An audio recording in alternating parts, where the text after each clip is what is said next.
So Elden Ring just came out and you don't have $60. Sorry to hear that, broke ass, but luckily I have the perfect replacement for you. A game that's on sale on the Nintendo eShop for $20 every now and then. If it's not on sale, just go to your local Walmart and find it for the PlayStation in the bargain area. It's that easy. Have you ever thought to yourself, boy oh boy, I could really use a game to humble me, break me down, and then give me a little bit of hopium after every boss fight, only for you to rinse and repeat? Then do I have the game for you. Darkened Souls is a real ballbuster and won't have you just fighting enemies, but also your friends. Shut up! Please! For the love of fucking God! Oh, shit, God damn it! But you don't believe in God. It's like a... Please kill yourself. In this game, you'll be going up against the toughest of enemies, like Tutorial Boss, an angry tree, Tutorial Boss 2, a gay couple, a dog, and Tutorial Boss 3. The entire time you'll be asking, why am I doing this to myself? And then remember that yes, you are a gamer, so really it's just a matter of pride.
Step 1 to this game is to find your playstyle.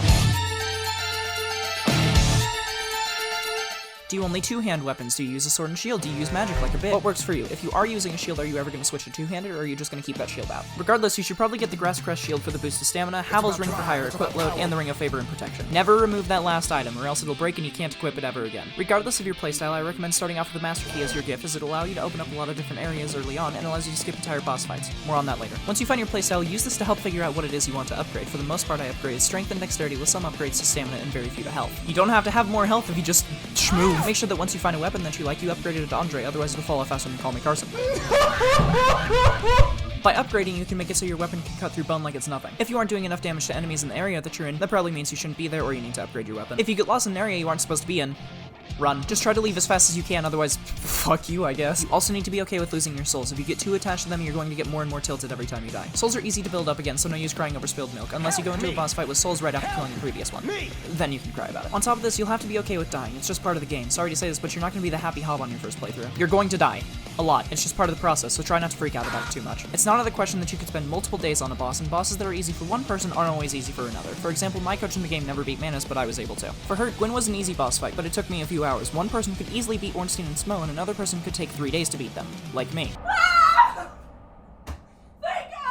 Taking your time on bosses isn't a bad thing. It means you're learning and progressing, and that's what this game is about. Look at the old video on my channel of me playing Dark Souls. I was not good at the game. I'd argue I was even doo-doo garbage. If you need a confidence boost, go back and watch that video and laugh, because no matter what, at least you'll be better than when I started. One of the hardest parts of this game is figuring out where to go. Imagine, if you will, you just beat the gargoyles and you see a clear path leading into a forest near the area, but nope, actually you were supposed to go back to this specific door to go to the lower area of a previous spot that leads into the sewers, but wait, you have the master key, so that entire area was optional, and you could just go straight to Blighttown through a back door!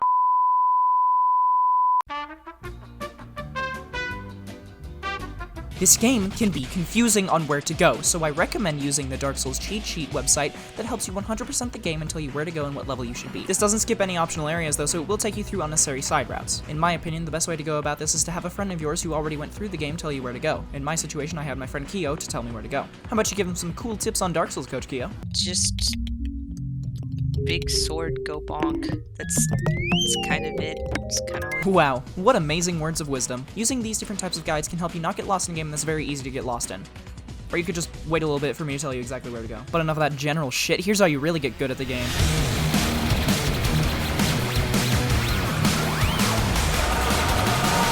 The first step to the game is sitting at bonfires. I'm not even kidding, this is a tip. When you light a bonfire, you have to sit at it in order to set this as your respawn point. There were so many times when I had to walk back to a bonfire simply because I only lit it and didn't sit at it. Here's another simple one, but make sure not to hit important NPCs. If you do, then they'll go aggro at you and you'll either have to fight them or just stay away from that area. Kill this guy for his ring though, and to keep the firekeeper safe. Murder is okay if it's him. You see this cat here? Don't hit her. Don't make my mistake. She makes all the enemies in the area not hate you. Don't hit her. In regards to other bad ideas, try your best not to get cursed. Getting cursed will immediately kill you and get rid of half of your HP until you get rid of the status effect. You also won't be able to reverse hollowing or kindle bonfires until you get rid of the status effect. You're not able to get rid of it at bonfires though. You'll have to buy a purging stone to get rid of it. If you are using a shield, figure out how to parry different enemies. It'll make fighting a lot more easy and look stylish as fuck. Parrying too early will have you take a hit though, so be careful. If you can figure out how to parry, it'll make the final boss easier. See this weapon right here? This is the glorious Zweihander, the weapon I use for the majority of my playthrough until I made the stupid decision to crystallize it. Crystallizing a weapon will make it super strong, however it will break if you even look at it the wrong way. Do not do this to your favorite weapon, otherwise you won't be able to really use it. Don't be like me, just upgrade your weapons regularly as you can use them against bosses that are kicking your ass even if you're using a different weapon. Speaking of bosses, these are the areas you'll be stuck on for the longest amount of time. See, Dark Souls is like an anime, but the bosses are the main characters. The way I tend to go about these fights is go in, get your ass handed to you while you're learning their patterns, then kick their ass. Really, it does just come down to learning their patterns and adjusting how they do their funny little moves. It's gonna take a few tries. Okay, maybe more than a few. These bastards will look at you like they're close to leveling up, and you look like enough XP. Some of these bosses will fuck you up for hours, and that's just how the game goes. Again, it's okay to die, and trust me, you'll die a lot on these bosses. In order to help you with these bosses and where to go, I now present to you my tutorial. Hey guys, welcome to my Dark Souls tutorial. When you start up the game, you'll be in the Undead Asylum. This area is pretty straightforward, and holy shit, that's the first boss. Don't worry, you'll only see it 2 more times. Fun fact, the Asylum Demon is a bitch, and you can pretty easily learn that getting behind big enemies is an easy way to kill them. Fly away with the bird. Explore Firelink Shrine for a bit if you want. Find my personal favorite weapon, the Zweihander from the cemetery on the left side, then go to the right of the bonfire to the Undead Burg. After going through this area a bit, you'll eventually find yourself at the boss, the Taurus Demon. This area doesn't have much room to fight, but you can climb up to an area with some archers and bait the Taurus Demon over to get a falling attack on him. Keep climbing up the ladder, grab the bull by the horns, and win the fight. Dodge the dragon attack, then open up the path to the previous bonfire. Go to the Undead Parish, peg a pig, and get through the cathedral. Go to the left down the elevator back to Firelink Shrine, then go back up, kill the mage, then fight the gargoyles. Fighting 1 is easy, fighting 2 is where it gets hard. I'd recommend a shield to help block their attacks and try to get your distance whenever they spit fire at you. Be patient in this threesome, then you'll win. Climb up the bell tower, ring the first bell, then go down and talk to Andre across the bridge and upgrade your weapon. This next little bit is optional if you got the master key at the beginning of the game. If you didn't, keep up. Go back to where you saw the dragon and open up the other door from where you first came out of. Open the path to the previous bonfire and then go down, say hi to some friends, and then fight the Capper Demon and his dogs. You'll want to focus on the dogs first, then it should be easy. Afterwards, head to the depths, kill the butchers, and get the most aesthetically pleasing headpiece in the game. Try not to have goop land on your head or get cursed, and eventually you'll find a way down to the Gaping Dragon. Just get behind him and time your rolls. Kill the Gaping Dragon and get the key to hell. Sorry, Blighttown, and head down there. Welcome back, people who have the master key. You just dodged 2 whole boss fights, and now you're going to go to Blighttown and avoid the whole thing by taking some fall damage. If you don't have the master key, tough shit, you gotta have fun in hell. Once you reach the bottom, get the bonfire and then charge through the poison swamp to see an amazing chest ahead. Gorgeous view ahead. Saint ahead. Quick like watch the human part on the top as those are her tells to see what happens next. Make sure you don't get caught in her delayed attacks. This one might take some time, but just learn the patterns and you'll get her down. Afterwards, ring the bell, find the hidden bonfire, check out the gorgeous view, then get the hell out of Blighttown and head back to Firelink Shrine. The 2 bells down, you can go into Sen's Fortress. Take your time, but not too much time as to be hit by the lizards in the area. There's lots of traps in here, so stay on your toes. Once you get to the top of the fortress, find the bonfire hidden off to the side, then fight Minecraft by getting behind him and making him fall from hitting his heels more than he can handle. Say hi to some demon spawn and land in Anor Londo. Run by the big guys and sit at the bonfire. Go down, look at the embodiment of fear as you realize the gargoyle's back, and then turn around and go across the top of this building. Spin the thing, run past the guys, then get inside, look at the gorgeous painting, then eventually find your way to the boss room. Prepare for pain. I recommend just hard focusing Ornstein, then fighting Smo powered up, as any damage done to the one who doesn't die will just be healed. If you're using the big bonk like I originally recommended, you can just stun him into dying if you space it out perfectly. 3 days later, cry a little, then go upstairs and see a gorgeous view chest Saint Lady Pog! Get a bowl and now you can fast travel back to Firelink Shrine. Talk to the sock puppet. Vor, place the bowl down and now you have 4 fuckers who need to die. This next part can be done in any order. Here's the order I went in. Revisit the Undead Asylum. Fight the stray demon by staying behind, avoid his massive shit, then get the peculiar doll in your old cell for the painting world later. Go back to Anor Londo and take a side path to the Duke's archives. Go through, die to Copen and Seath, then wake up in Skyrim. Stop! You've violated the law. When you leave your cage, they'll start playing music over the speakers. Turn that shit off, then leave and go through the library again. Open the hidden path, rest at the bonfire, then go through the crystal cave. Go across the hidden paths, then fight Cope and Seath again. Break his crystal, then chase after his tail and win. Go back to the gorgeous view and go through literal hell. Fight off the unending come by leading him back to the fog well you went through and kick him off the wall. Go down the path, fall off the ledge, sit at the bonfire, then head down the stairs. Go through the fog well and... I gotta take this. Hold on. Hello? Oh, it's the tutorial boss for the third time. Great. This time he has a fire texture on him. Go behind him and peg him. Go down the path, sit at the bonfire, then fight the centipede demon. Go off to the side, take some lava damage, and try to hit the tail off. Then kill its head. The ring it drops allows you to walk across lava with minimal damage. You'll get it regardless, but it'll make future attempts at the boss easier.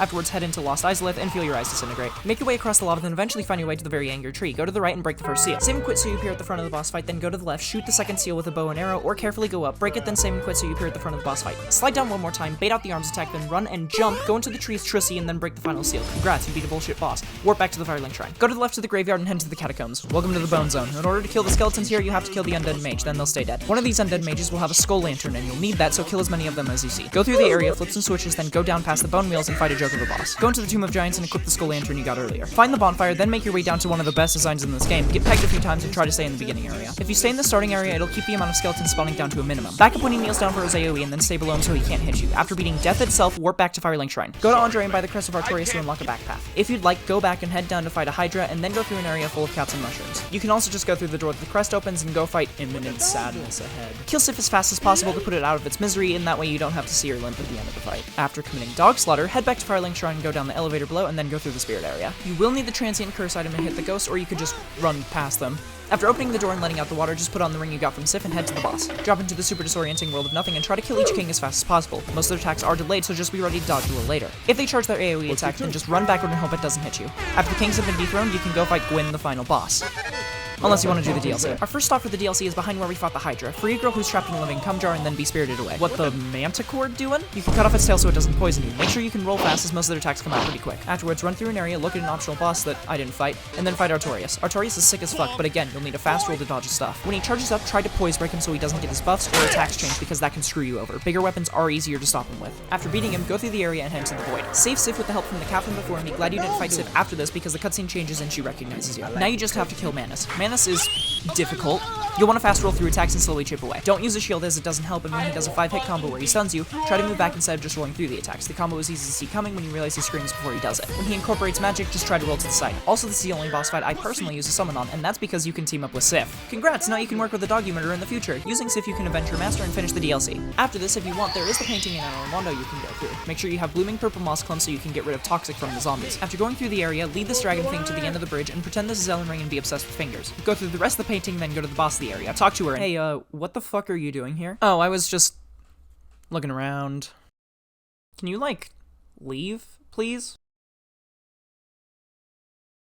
This is a nice place you got. Alright, get the fuck out. So just jump off the back and that's it for the painting. And with that, you've essentially done everything this game has to offer. Now you just need to fight Gwyn. Go back to the Muppet and do Board 2 Electric Boogaloo. Offer up the souls of the four and then go through the kiln of the first flame. Run past all the enemies and then get to Gwyn. For an old fart, Gwyn likes to jump around and fight pretty fast. You can parry most of Gwyn's attacks. My personal strategy was have him to dive at me, parry, get an extra attack in, back up so he dives at me again, and rinse and repeat. Use the pillars in the area to block attacks so you can get some heals in. Make sure if you are backing up from him a bunch that you know your surroundings as it's easy to back up into a wall and die to being cornered. His grab is also pretty easy to dodge and allows you time for a hit or a shot of Estus, so use that time wisely. Hit him with the plink, plink, plonk, and congrats, you have just beat Dark Souls.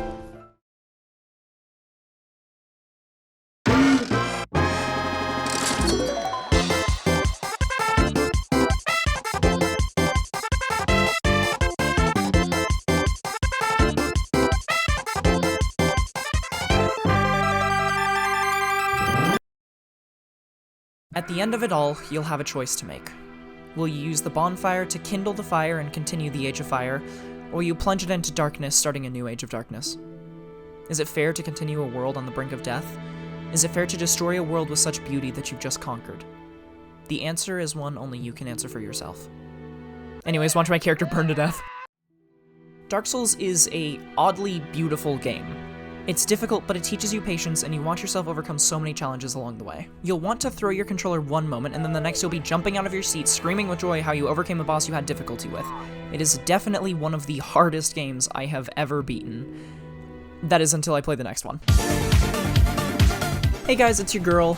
Just wanted to pop in and say, go follow Goldwem Journey on Twitter for making that amazing Dark Souls art used in the video and thumbnail, and thank you so much for supporting what is probably my biggest project yet. Thanks.